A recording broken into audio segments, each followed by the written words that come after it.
A very lovely good evening to all of you. I am Dr. Pooja Johari, and after a pretty long time, I am again recording a video. Now, this video is for the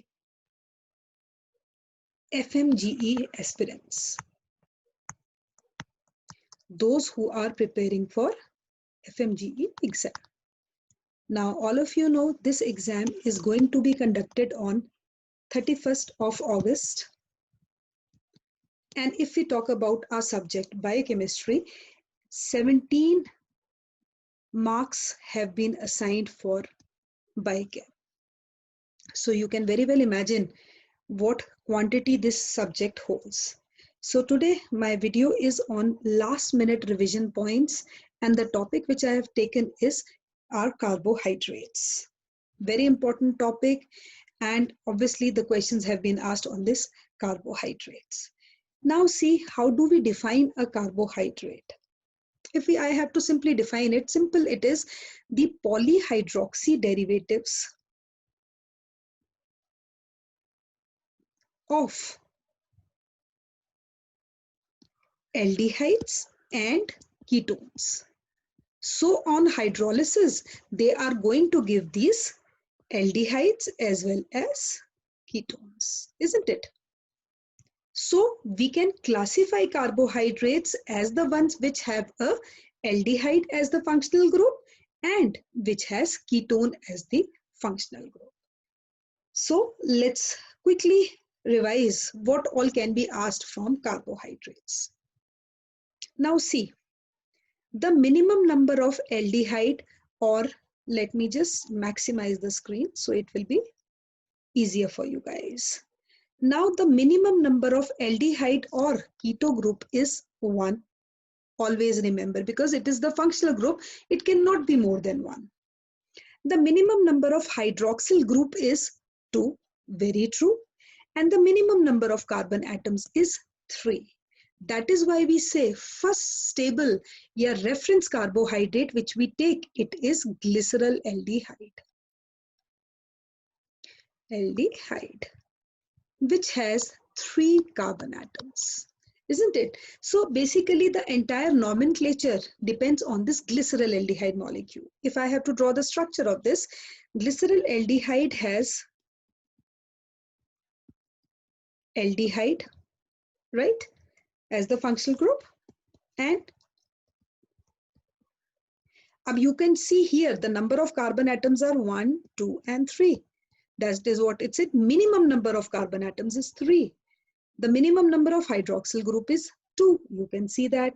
And the minimum number of aldehyde or keto group is 1. Isn't it?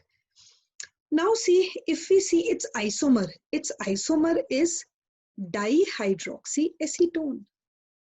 Dihydroxyacetone has this type of structure. CH2OH, again, the definition will remain the same. 2 hydroxyl group, 3 carbon atoms, and keto group 1.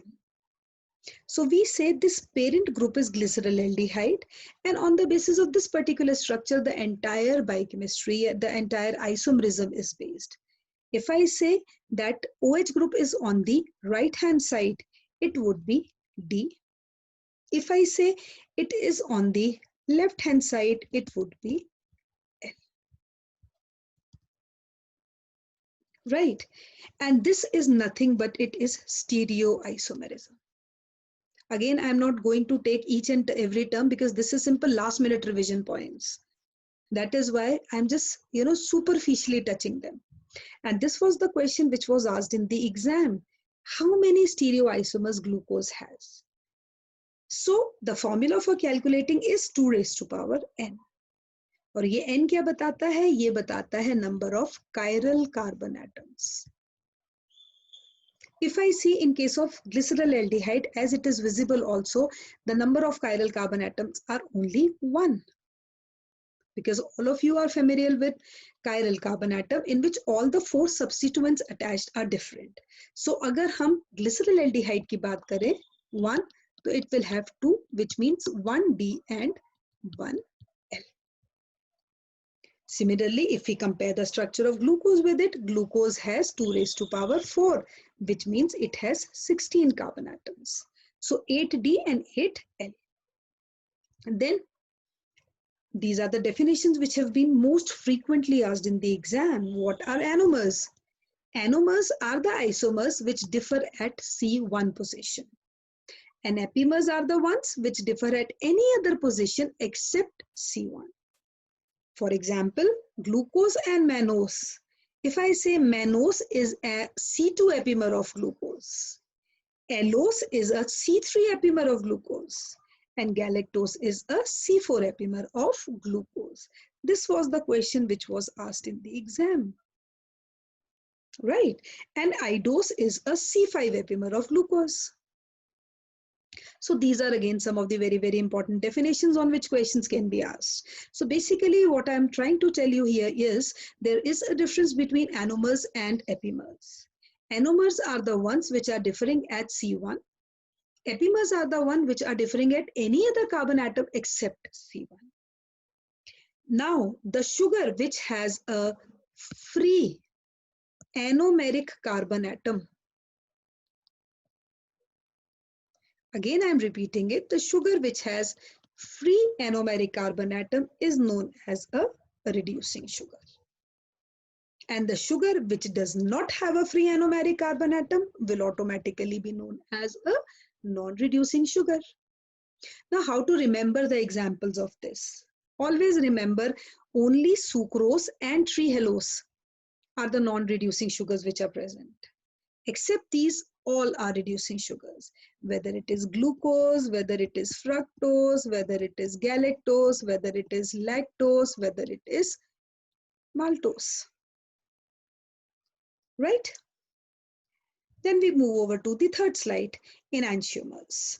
Now, enantiomers are defined as those isomers which are mirror images to each other, like D-glucose and L-glucose is there. Or again, I'll tell you, enantiomers are defined as the isomers which are mirror images with respect to one another. And diastereomers are the ones which are non-superimposable mirror images of each other. Example is like galactose and mannose. Then enantiomer abundant in body and plasma is D, and glucose is also stable in D. Carbon atoms present in pyranose ring are 5, like this. जैसे glucose is known as glucopyranose, and carbon atoms present in furanose ring are 4. So basically this is the structural difference between pyranose and furanose. And glucose is mainly pyranose and fructose is mainly furanose. Then these are the different type of isomerism. Functional isomerism, simple functional groups differ. Enantiomerism, different HNOH group around the penultimate carbon. Epimerism, around one other than penultimate carbon, and anomerism along the functional carbon atom. Right? So these are different type of isomerism present in carbohydrates. Then another very, very important thing, D and L are always known as structural isomers. The students generally get confused between capital D and small d. So what I'm trying to tell you here is, if we talk about capital D and capital L, they are what? They are the enantiomers, and small d and small l are optical isomers, or it is optical isomerism, response of a molecule towards plane of polarized light. So glucose is always generally dextrorotatory, fructose is levorotatory because its angle of rotation is plus 52.5 degrees, and fructose is minus 91 degrees. When we mix the two, D and L, it is known as a racemic mixture, and it will be optically inactive, because if one molecule is rotating the plane of polarized light like this, other molecule is rotating like this. So positive will cancel the negative, or DL will be optically inactive. Then another very important point about which I'm going to tell you here is, and on which the questions have been asked, is what do you mean by this racemase enzyme? This racemase is actually a misnomer. कहने को लगता है कि racemase is something to do with this racemic mixture. No, it is not. It is simple interconverting D and L isomers into each other, not DNL. So it is actually a misnomer.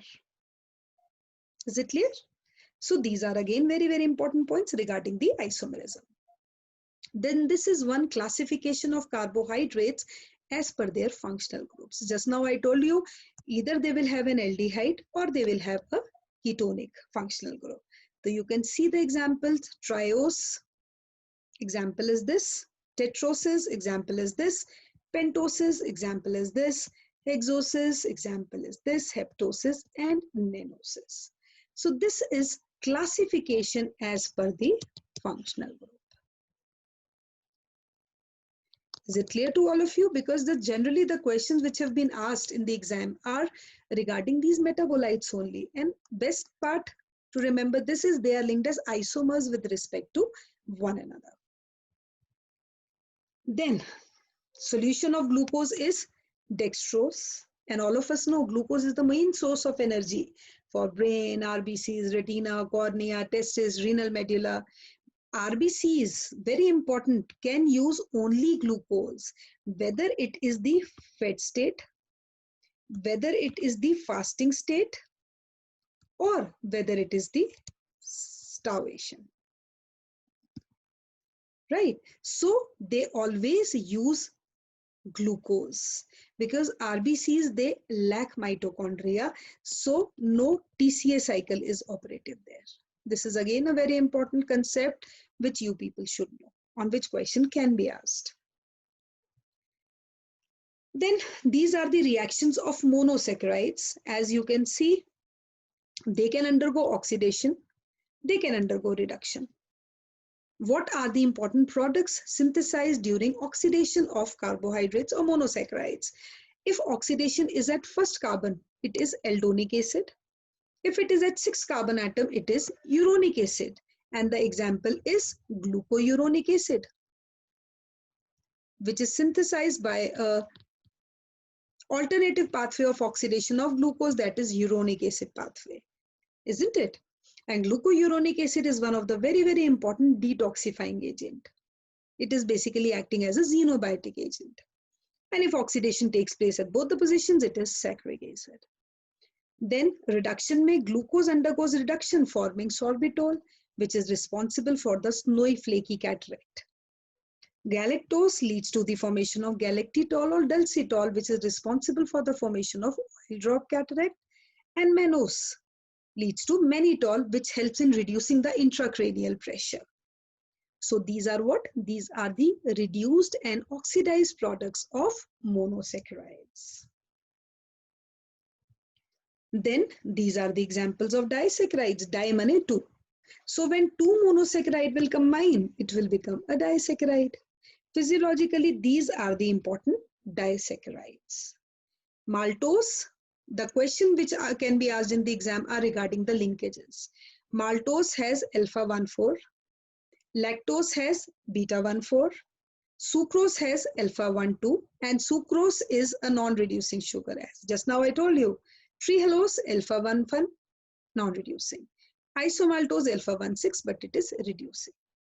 So from this slide, you can very well understand that only sucrose and trehalose are the non-reducing sugars, except that whether it is a monosaccharide, whether it is a disaccharide, it is a reducing sugar. Then a very important aspect, qualitative tests for again carbohydrates. Very frequently asked questions on these qualitative tests in the exam. Mollis test is a confirmatory test to check whether the sample given to us is a carbohydrate or not. So Mollis test is a confirmatory test or it is a generalized test. But the condition for this is number of carbon atoms should be 5 or more. Benedict's test, it is given by only and only reducing sugars. Or you can say Benedict's test is a test which distinguishes between reducing and non-reducing sugars. So I can say that sucrose is a non-reducing sugar, so it will give a negative Benedict's test. Then comes Barfoed's test. Barfo's test distinguishes between mono and disaccharides. And Selvanov's test, again, this is a very important question. It is given only by keto sugar. So it will be given by sucrose as well as fructose. Right? So this is how you have to remember the things.